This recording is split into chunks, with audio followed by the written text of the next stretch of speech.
I was lying on a hospital gurney, barely able to breathe through the pain, when my mother said the 6 words that ended 32 years of believing she loved me.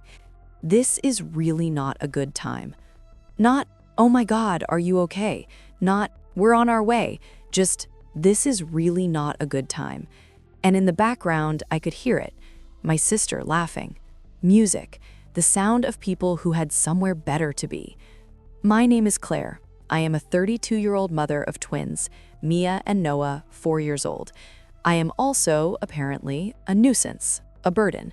Those are not my words, those are my mother's exact words, said to my face while I was being prepped for emergency surgery with an IV already in my arm and tears I was too stunned to cry.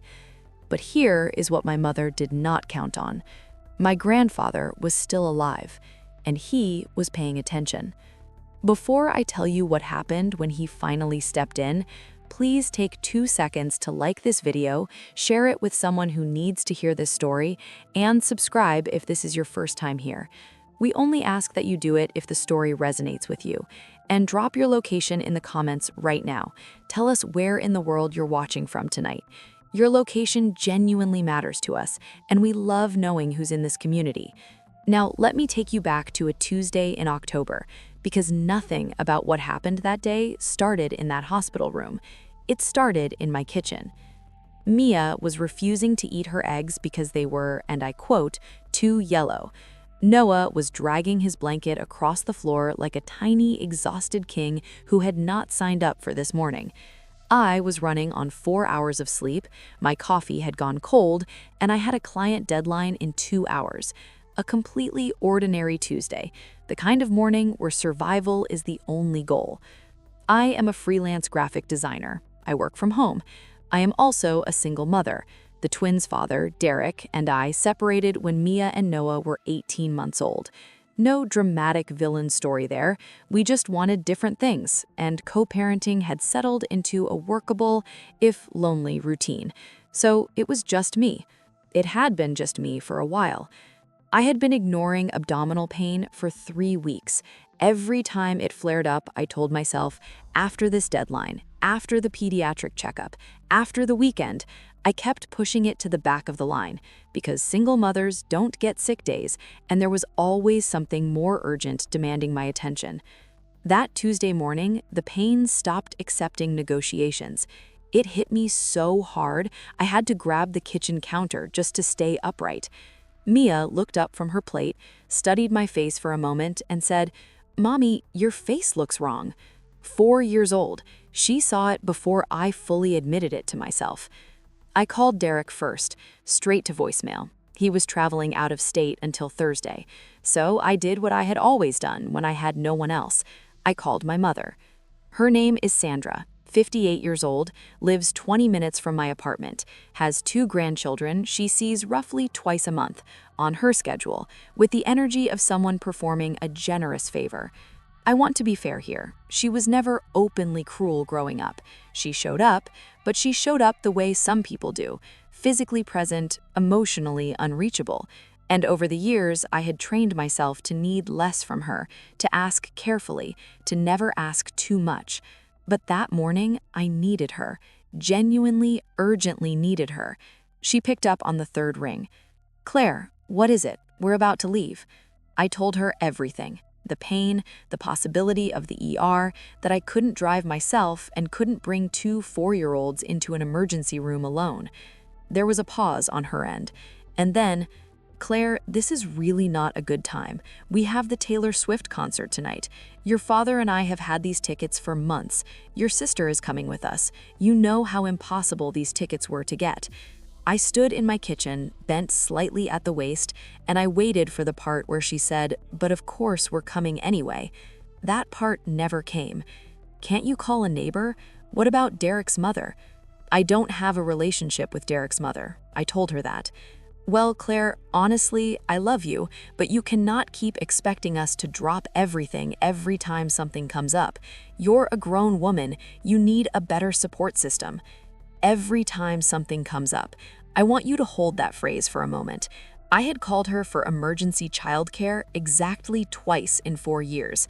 Once when Mia had a febrile seizure and I needed to ride in the ambulance. Once when my car broke down at night with 2 sleeping toddlers in the back seat. That was the full list. That was every time something comes up. "Claire," I said, quieter than I intended, "I might be seriously ill. You'll be fine. You're always fine. Call a neighbor." She hung up. Now I want to ask you something, and I genuinely want your answer in the comments. Have you ever called someone for help during a real emergency and they made you feel like you were the problem for asking? Drop your thoughts below and then keep watching because this story is just getting started, and what comes next is going to hit different. I stood holding my phone for about 30 seconds. Then I scrolled to a name I had saved 8 months earlier but never used. Nina, a manny I had interviewed when I briefly considered going back to office work. I never took that job, but I liked her immediately. Warm, unshakable, and the twins had taken to her within 10 minutes of meeting her. I had kept her number for a moment exactly like this one. She answered. 45 seconds of explanation. She said she could be there in 20 minutes and made it in 15. By the time Nina arrived, the twins were packed, their routine was written on a notepad, and I had called myself a rideshare. I hugged Mia and Noah at the door, told them Mommy had a tummy ache and would be back soon. Noah patted my hand very seriously and said, "It's okay, Mommy, be brave." I cried in the car the whole way to the hospital. At the ER, they took me seriously almost immediately, which, if you've spent any time in emergency rooms, you know isn't always the case. Within an hour, I had a diagnosis, appendicitis, acute. The attending physician told me I needed surgery within hours. He said I had waited longer than I should have, that the inflammation was already significant, and that another 24 hours could have meant a rupture. I lay in that hospital bed, IV in my arm, processing what he'd just told me, and all I could think about was that my mother was probably already in her concert seat. I texted my father. My father, Richard, has always been the quieter presence in their marriage. Not unkind, not cruel, just profoundly, structurally conflict-averse. He had spent 40 years letting Sandra set every tone and make every call. I had made my peace with that long ago, but I thought, maybe this is different enough. Maybe this he responds to. His reply came in 4 minutes. "Your mother said you'd be okay. Feel better, sweetie." That was the entire message.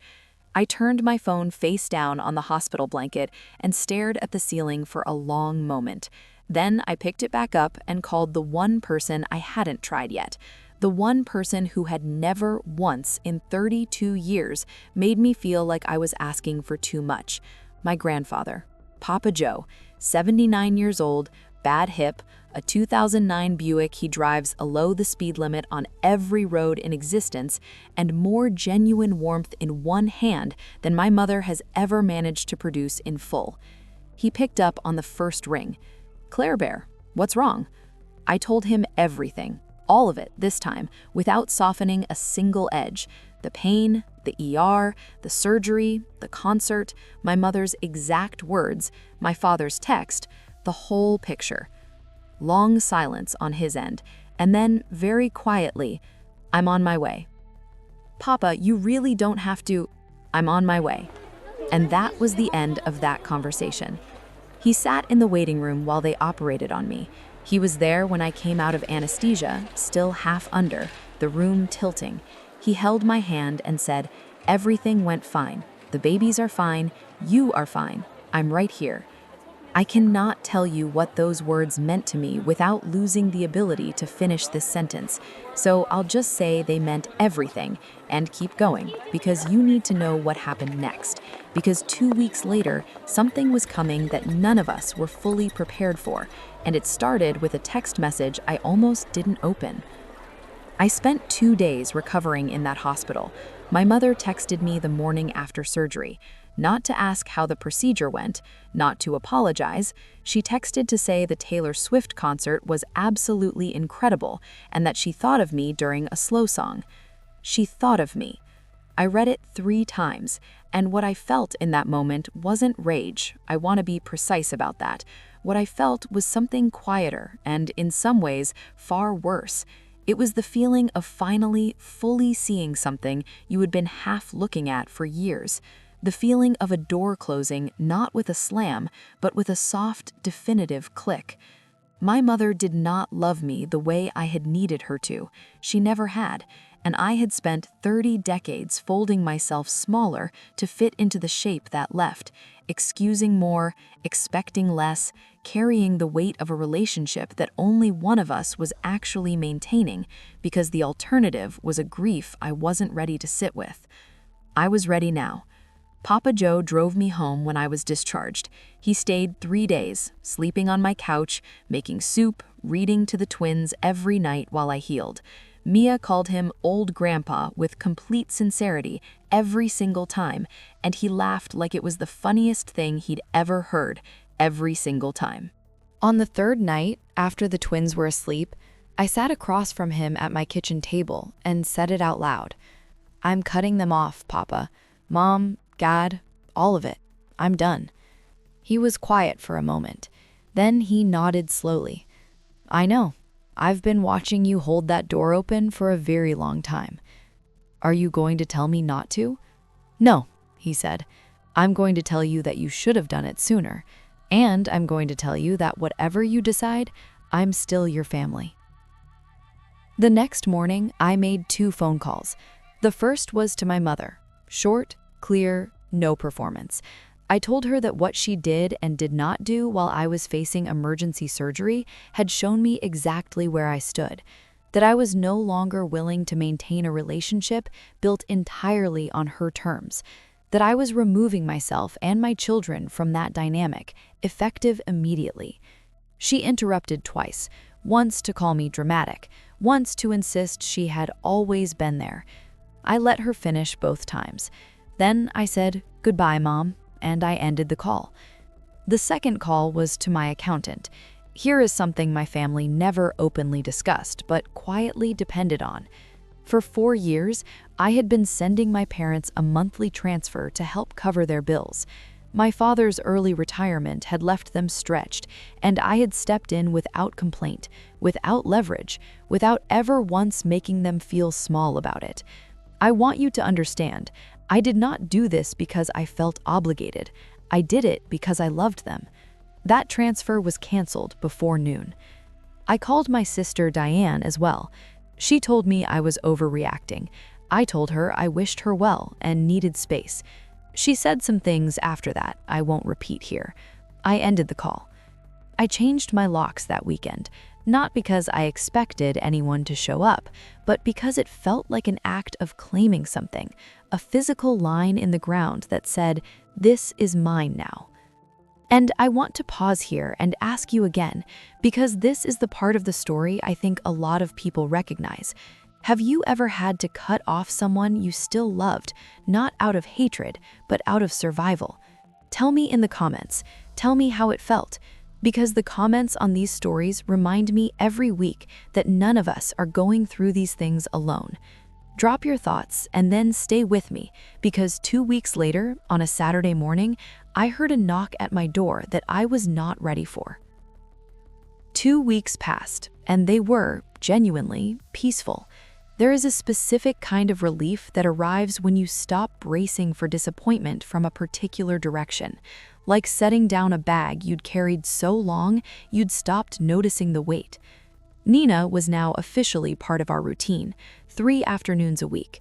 The twins adored her. Life was finding its footing.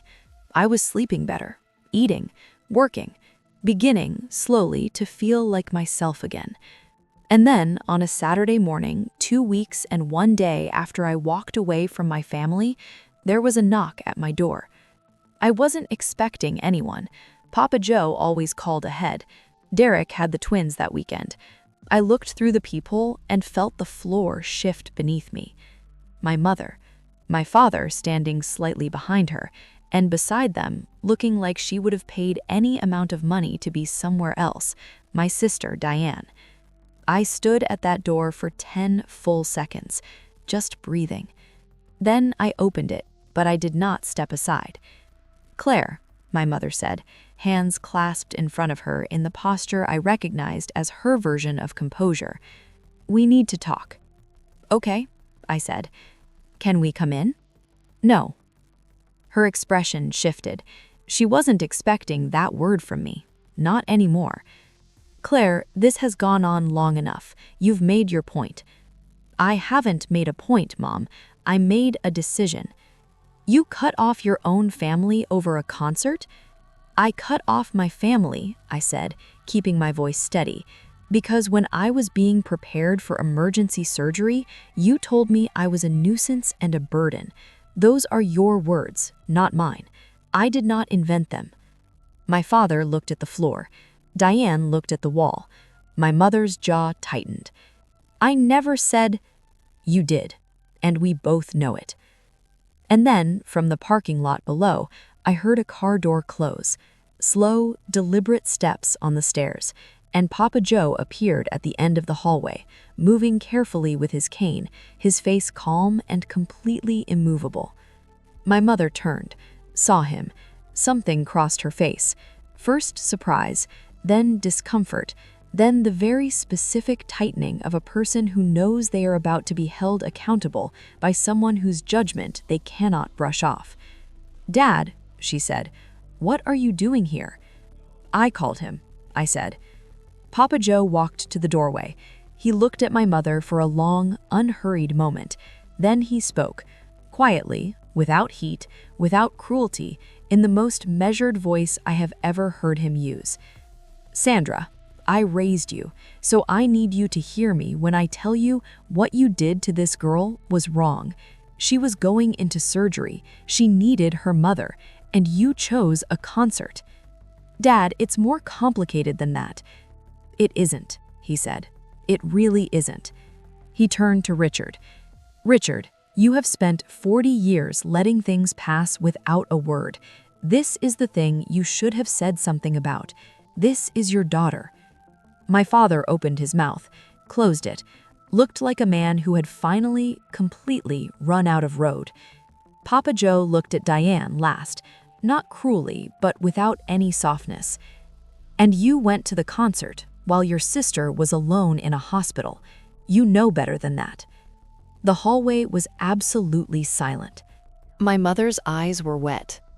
Not from the kind of remorse I had always needed from her.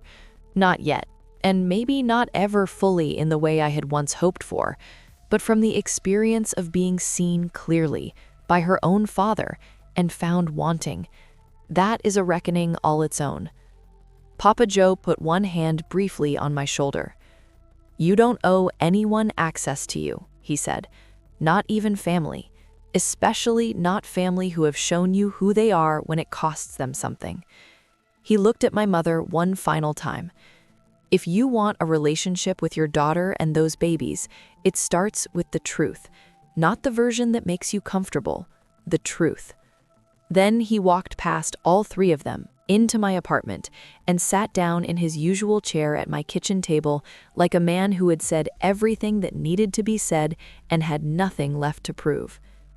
Here is the lesson I took from all of this, and I want you to sit with it for a moment before I tell you how it ended. Love is not proved by proximity. It is not proved by the fact that someone is your mother, your father, your sister, your blood. Love is proved by what a person does when showing up costs them something, when it is inconvenient, when there is somewhere easier they could be. That is the only test that matters. And the people in your life who pass that test, even if it is only one person, even if it is a 79-year-old man with a bad hip and a slow Buick, those people are your real family. Hold them. Show up for them the way they show up for you, because that is the only kind of love that is actually worth the name. My mother stood in my doorway a moment longer after Papa Joe walked in. Then she said, quietly, without the posture, without the performance, "I'm sorry, Claire. I don't know if that's enough, but I am." I didn't rush toward her. I didn't collapse into relief. That's not where we were. But I nodded, because it was something real. A beginning, maybe. Small, fragile, but real. I told her we could talk. Later, slowly, on terms that included me this time. My father finally looked up from the floor. I should have called you back. I should have come. Yes, you should have. Diane and I haven't fully rebuilt. That is the honest answer. She has her own work to do, and I have stopped doing that work for her. But the door is unlocked. That is as much as I can offer right now.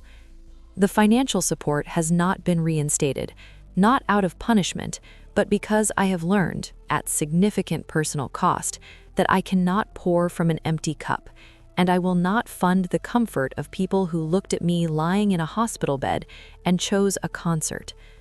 Papa Joe stayed for dinner that Saturday. He taught Noah how to shuffle a deck of cards, very, very badly, and let Mia beat him at a matching game 3 times in a row, his face lit up with pure joy every single time she won. That night, after everyone had gone and my apartment was quiet and both of my children were asleep, I sat at my kitchen table in the stillness, and I thought about what it truly means to choose your family. Not the one assigned to you at birth, but the one that actually shows up. The one that drives 45 minutes with a bad hip and sits alone in a waiting room and holds your hand while the anesthesia clears. Blood does not make family. Showing up makes family. Papa Joe showed up, and because of him, maybe, slowly, the rest of them are beginning to learn how. If this story landed somewhere real for you, if you have been that person in the hospital bed waiting for someone who never came, I want you to know, you are not a burden. You never were. Drop a comment and tell me what part of this hit you hardest.